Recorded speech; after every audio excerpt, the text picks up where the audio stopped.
Merci, Shukran. Merci, Mustafa. Je vais essayer d'aller vite.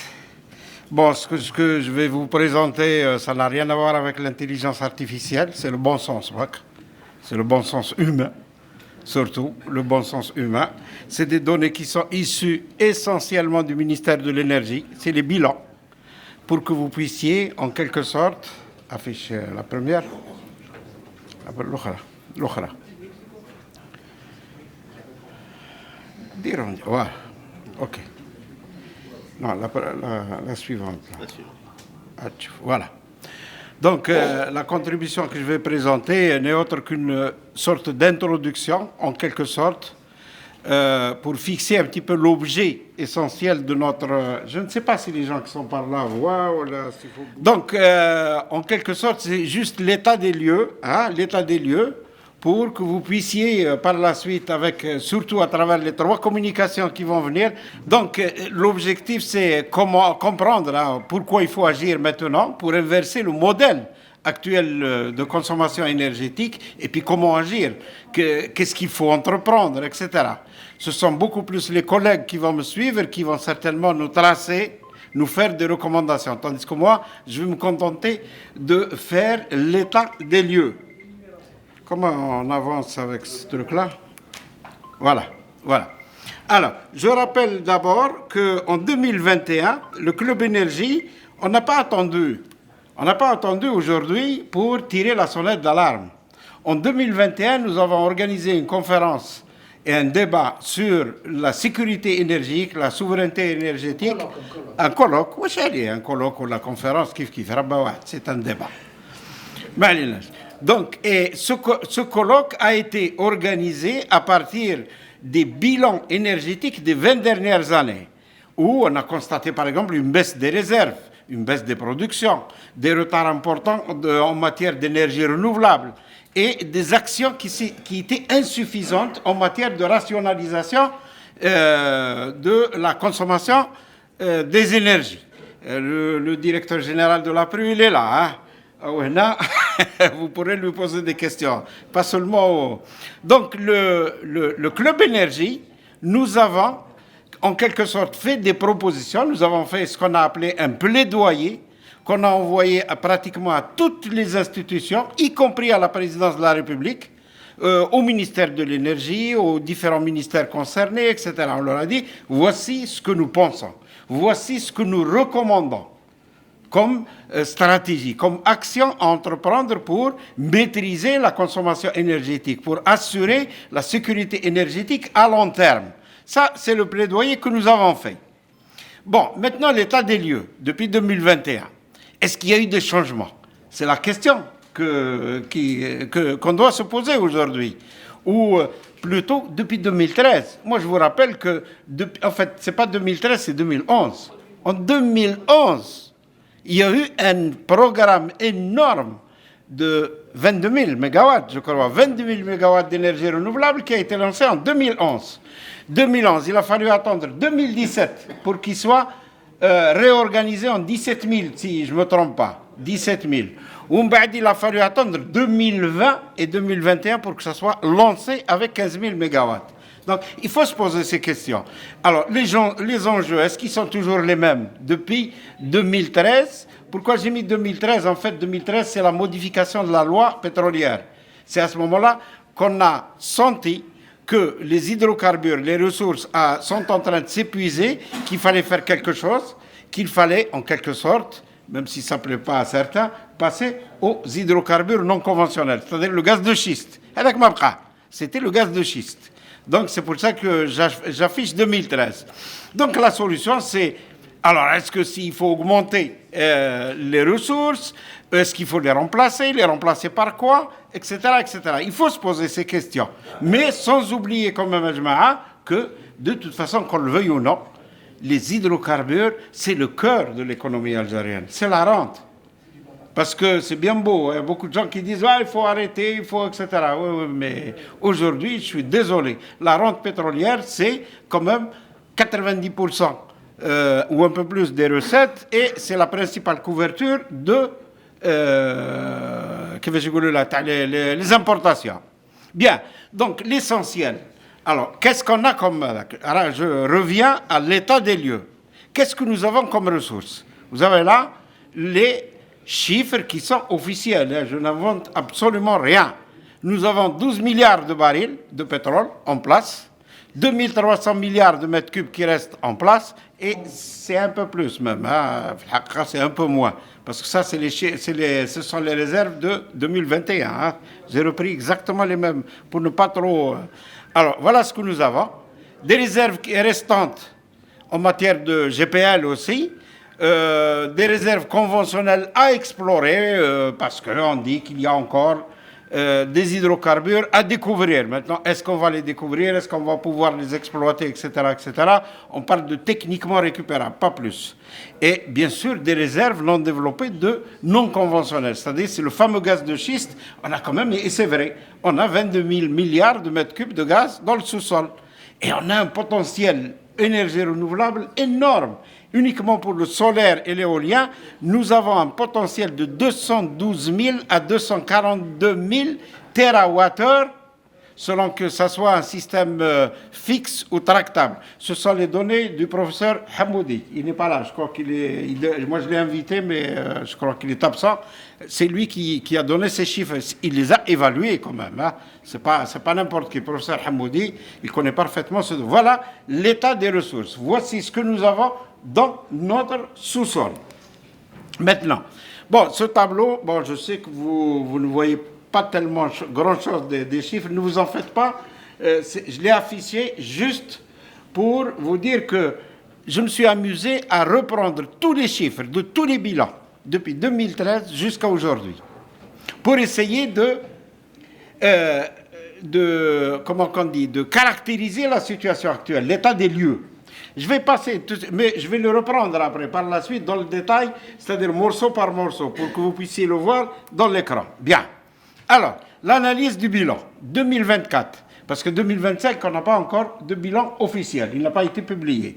2024, voilà, on produit 169 millions de tonnes équivalent pétrole, on consomme 74, enfin 75, disons, on exporte 93. Donc, il y a une forte croissance entre une production qui est stable et une demande intérieure qui est en forte croissance, et on va le voir tout à l'heure. Et on va voir surtout aussi l'importance de la rente. Ça constitue la rente. Ça, c'est la production et la consommation totale, c'est-à-dire que ce soit dans les industries énergétiques, non énergétiques, domestiques, etc., etc. On va voir le détail. Alors, le détail. La consommation nationale, 74,9. En réalité, il y a 37% de ces 74 qui sont du gaz naturel. Et 32% en électricité. Qu'est-ce que ça veut dire? Eh bien, ça veut dire que 69% de la consommation nationale est en gaz. Retenez bien cela. Ça veut dire que le problème va se poser pour le gaz surtout. D'accord? Et les produits liquides, c'est 23%, le GPL5, etc.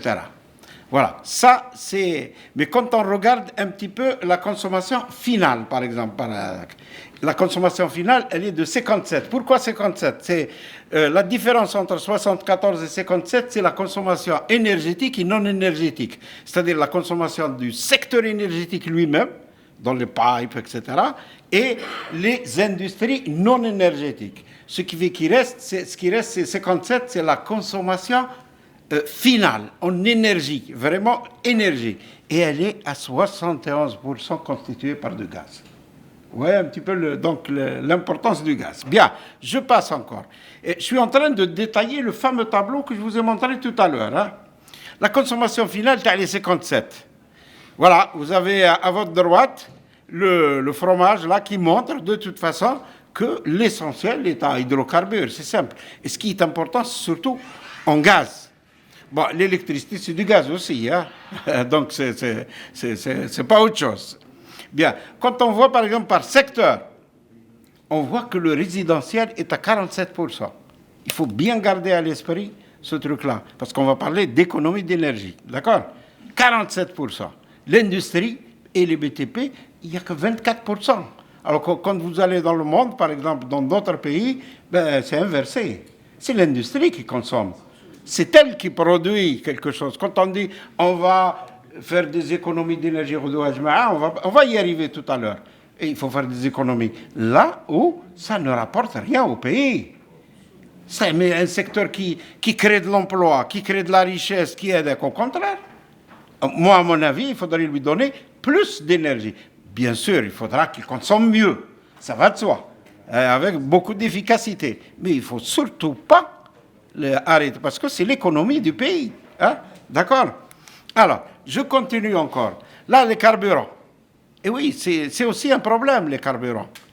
Là, on a en 2024, on a consommé 19 millions de tonnes équivalent pétrole de carburant, y compris les GPL. Là, c'est tous les GPL, GPL carburant et autres. Ce qui est énorme. Parce que moi, je me rappelle qu'en 2019, je l'ai écrit en bas, la consommation nationale, elle était prévue passer dans un scénario de base de 15,2 à 19 millions de tonnes entre 2019 et 2030. Les 19 millions de tonnes, on devait les atteindre en 2030. Et là, en 2024, on y était. Ça veut dire 6 ans avant, déjà, on avait atteint ce qui n'était pas prévu. Et les carburants, comment ils sont consommés? Et ça, c'est bizarre quand même, que 45% des carburants sont consommés par les ménages. C'est pas normal, ça. Moi, je pense que c'est un modèle qui n'est pas normal. Et 30% dans le transport. BTP, matériaux de construction. Matériaux de construction qui nous sponsorisent. Et ils sont présents ici. Hein? Il ne faut pas l'oublier. Enfin, ils ne consomment que 17%. Alors que les matériaux de construction, je sais par exemple que dans le secteur minier, parce que j'ai eu l'honneur de faire un bilan sur le secteur des mines l'année dernière pour l'Algérie, et dans le secteur des mines, le secteur qui a été développé le plus, eh c'est les matériaux de construction. C'est essentiellement les matériaux de construction. Les matériaux de construction, mais le secteur des mines, il ne reste pas grand-chose. Bon, maintenant, il y a les projets structurants, etc. C'est autre chose. Donc, et ça ne consomme que 17%. Donc, c'est un modèle qui est débridé. C'est un modèle qu'il faut absolument modifier. Bien. Consommation nationale d'électricité. Là aussi, c'est kiff-kiff. Hein? Vous voyez un petit peu sur votre droite l'électricité, 46%, c'est les logements. C'est les logements collectifs et les dépendances. D'accord? À droite, là, vous avez pour le gaz naturel, 63%, c'est le gaz naturel. Je rappelle quand même que 99% des gens sont raccordés à l'électricité et aujourd'hui, nous en sommes, je crois, à 68% pour le raccordement au gaz naturel. Il n'y a pas un seul pays dans le monde où il y a un raccordement aussi important pour le gaz. Mais Kench, nous sommes vraiment allés en dehors peut-être de certains pays du Moyen-Orient où il y a un gaz. Voilà. Donc, c'est quand même une situation un peu alarmante. Et là, je reviens au tableau de tout à l'heure, dans le détail maintenant, juste pour attirer votre attention sur certaines données qu'il faut retenir. Ça, c'est les statistiques de production et de consommation. Là, dans les colonnes, vous avez surtout les statistiques de consommation. Regardez bien la différence qu'il y a entre 2013 et 2024. Eh bien, on constate que, par exemple, pour le gaz naturel, c'est vrai. En 2024, on a produit plus de gaz qu'en 2013. Mais attention, ça c'est parce que c'est sur les 10 ans. Mais l'année dernière, par exemple, par rapport à 23, la production, elle était en baisse. Et elle est en baisse actuellement pour le gaz. Il n'y a que point de vue pétrole où, bon, on a baissé, on a produit parce qu'on produit en fonction du quota OPEP, etc. Mais par rapport à 2013, c'est moins 3,25%. Le condensat, kiff, moins 6%. GPL aussi, on a augmenté. Mais l'année dernière, on a diminué, et ainsi de suite. Mais ce qui est très important, bon, l'électricité primaire, quand vous voyez 354%, c'est rien du tout. Hein. C'est par rapport à c'est les énergies renouvelables, attention. Donc, bon, c'est vrai. Parce que vous avez rajouté 100 MW par rapport à 400 MW, c'est pour ça. Hein. Donc, il ne faut pas faire attention. Donc, voilà. Ça, c'est la production. Mais ce qui est le plus important, c'est là. C'est au point de vue, c'est le bilan, c'est la consommation nationale. Totale et la consommation finale. Alors, sur votre droite, regardez bien tout ce qui est en rouge, là, les chiffres en rouge, par rapport à 2013. Et c'est là qu'il y a. En 10 ans, nous avons consommé 48% de plus en gaz. C'est important. Hein? Imaginez 10 autres années par rapport à 2024, 2034. C'est-à-dire, il faudra rajouter minimum 50% aussi. Ça veut dire que dès 2034, on épuisera la plus grande partie des ressources gazières actuelles, tout simplement. Alors, l'électricité, 67% en 10 ans. Le GPL, 47%. Le total, 44%. Vous allez à votre droite, oui, à votre droite, là, sur la consommation finale, c'est là qu'on retrouve c'est encore pire. C'est-à-dire qu'on constate que les différences par rapport à 2013 augmentent à 75, 63, 66, etc. Pourquoi? Ça veut dire que la croissance des consommations, elle est surtout au niveau des logements, etc., c'est-à-dire résidentiels, etc. Pourquoi? Ça veut dire que ce n'est pas le secteur industriel aujourd'hui qui est en train de faire pression sur la consommation énergétique. Tout ça, je dis ça pourquoi? C'est pour essayer d'orienter le débat par la suite. Où est-ce qu'il faut aller faire des économies? Où est-ce qu'il faut aller prendre des mesures de façon à contrôler, à maîtriser le... Donc, vous voyez, c'est très, très expressif. J'ai fait ces tableaux, ça c'est moi-même qui ai fait les comparaisons pour essayer de montrer un petit peu l'importance de état des lieux pour les autres consommations. Là, c'est les autres consommations où on voit effectivement, par exemple, que la seule, c'est les mêmes pourcentages par rapport à 2013, sauf en ce qui concerne l'électricité. Je ne sais pas s'il y a un truc ici. Ah ouais, voilà. Ben ouais, voilà l'électricité. Où est-ce qu'elle est? Ah, attendez, voilà. L'électricité, ça, c'est les autres consommations par 185%. Qu'est-ce que ça veut dire? C'est 185% parce que ça a été augmenté surtout dans le secteur industriel.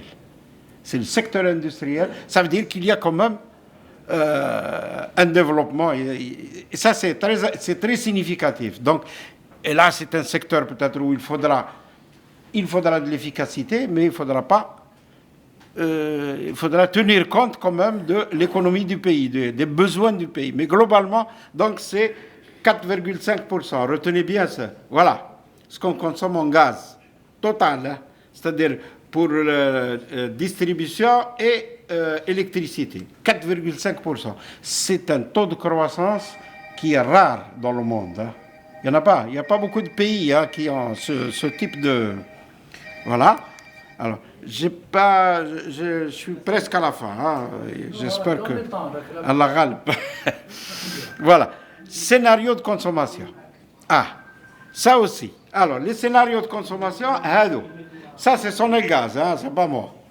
Voici ce que prévoit Sonelgaz, c'est ce qu'ils ont affiché en fin 2025. Voilà. Donc, pardon. Alors là, comment revenir en arrière? Ah oui, c'est bon. Alors, voilà ce que prévoit 3 scénarios. C'est-à-dire un scénario faible croissance, un scénario de référence et un scénario économique, relance économique. Regardez surtout le gaz, parce que moi je préfère parler du gaz, parce que c'est la même chose, l'électricité c'est du gaz aussi. Hein. C'est dans le cas le plus... si on ne fait rien du tout, on ne se développe pas, le développement là, 2035, on aura besoin de 64 milliards de mètres cubes de gaz pour le marché intérieur. Alors qu'aujourd'hui, on consomme 47 ou 48 à peu près, un peu moins de 50. Bien. Alors, scénario de référence, c'est-à-dire le moyen, 87 milliards de mètres cubes. Voilà. J'attire votre attention qu'aujourd'hui, on produit 105 milliards de mètres cubes commerciaux. C'est tout. Et 50% c'est consommé, 50% ça c'est aujourd'hui. Hein. Donc, en 2035, le scénario de référence, marché intérieur, 87 milliards. Le scénario référence relance économique, c'est-à-dire, allez, en avant, on développe le pays, on fait de l'industrie, on fait ceci, on fait cela, etc. Il faudra 105 milliards de mètres cubes, c'est-à-dire la production actuelle de gaz. Voilà, ce qu'on produit actuellement par an. Voilà, en 2035. Je prends le scénario Craig. Voilà. C'est à peu près la même chose. Hein? C'est un peu, même un peu plus là. Par exemple, le plus faible, c'est 71, 87 et 105. Voilà. Voilà ce que prévoit la CREC. Donc, c'est à peu près. Voilà ce qui est prévu sur 2035. Et voici. Alors, ça, c'est la consommation d'électricité. Là, je vais parler de défis. Donc, il me reste 3 diapos pour présenter les défis qui vont se présenter à l'avenir. Défi numéro 1, l'électricité. Ceci, c'est Sonelgaz. Hein, j'ai repris exactement la diapositive de Sonelgaz jusqu'en 2021. C'est-à-dire ce qu'ils ont produit comme électricité, les turbines à vapeur, turbine à gaz, cycle combiné et énergie renouvelable. Et là, j'ai utilisé l'intelligence artificielle parce que il fallait bien que j'ai pris. Enfin, c'est pas tellement l'intelligence artificielle, c'est multiplier le taux de croissance. On continue d'être sur les scénarios. J'ai utilisé le même pourcentage. Qu'est-ce qui va se passer en 2035? Voilà, pour l'électricité. Mais en fait, finalement, moi, j'ai trouvé des chiffres beaucoup plus importants que ceux de Sonelgaz ou que de la CREC. C'est-à-dire, il nous faudrait une puissance de 138 une consommation de 138 TWh. Alors qu'en 2021, on avait 80 TWh. Ce qui veut dire que la différence entre 80 et 138, 58 TWh. Ce n'est pas les 15 000 MW d'énergie renouvelable qui vont les remplacer. 15 000 MW, c'est excusez-moi le terme, mais c'est un pipi de chat par rapport aux augmentations qu'il va y avoir. C'est théorique. Hein. Maintenant, je ne sais pas, tout dépendra des effets. Donc, ça veut dire que, selon moi, personnellement, les ENR, au lieu de 15 000, je pense qu'il faudrait beaucoup plus là. Il faudrait pratiquement faire quelque chose qui puisse produire minimum 22 à 31 TWh. Voilà le programme qu'il faut faire. Il faut pratiquement doubler le programme actuel. 15 000 MW, il faut peut-être faire 30 000 ou autre chose, hein, j'en sais rien. Hein, Bien, ça c'est l'électricité. Défi numéro 1. Défi numéro 2, le gaz. Kiff, même chose. Là, j'ai repris aussi le diagramme de Sonelgaz. Jusqu'en 2021, on consommait 46 milliards de mètres cubes en 2021. D'accord? Et si on extrapole hein, jusqu'en 2046, là, ben, je trouve qu'il faudra, dans le scénario de référence, le moyen, il faudra 85 milliards de mètres cubes en 2046. Là, je trouve beaucoup moins de consommation que Sonelgaz ou la CREC. Scénario carburant. C'est un défi aussi, c'est le troisième défi. Alors, ici, vous avez les consommations depuis 2013 toujours, officielles, ce qui est publié dans les bilans.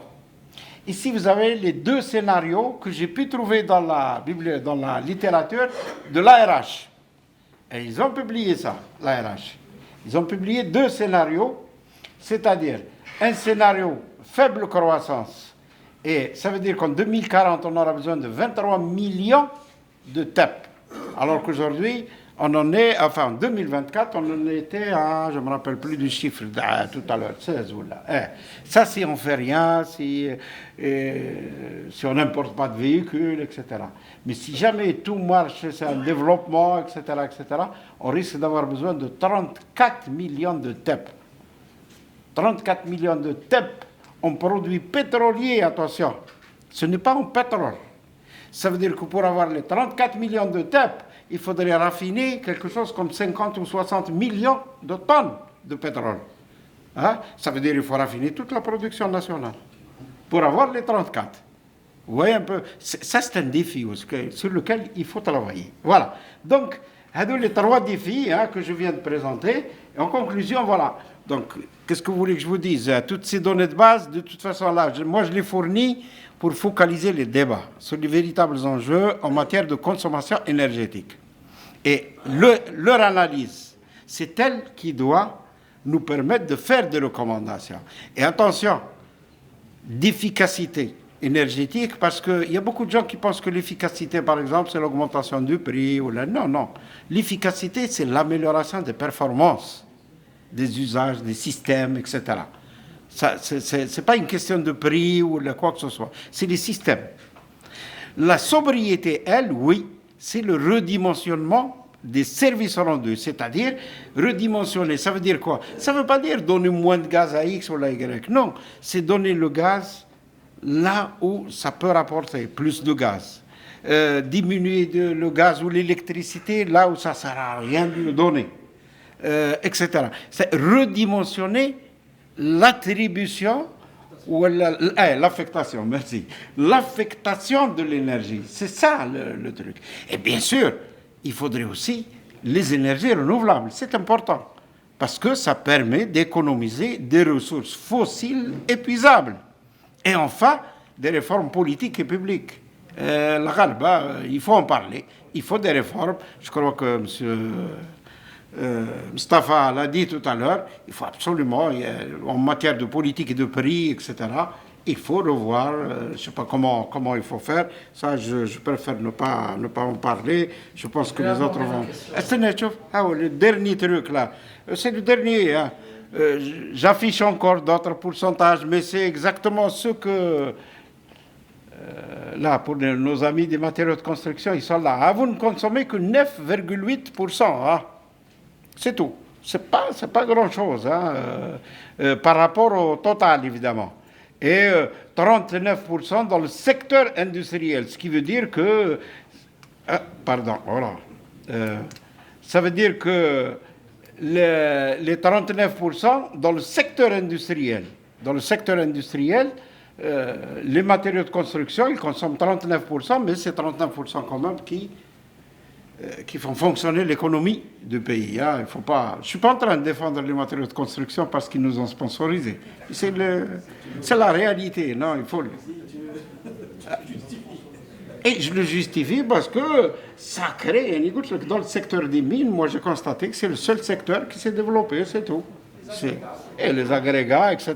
C'est avec ça qu'on construit des bâtiments, qu'on produit du ciment, qu'on produit je ne sais pas quoi, et ainsi de suite. Donc voilà, le débat est ouvert, et c'est à vous de proposer des actions, etc., etc. Et je vous remercie. Voilà. Merci. Merci.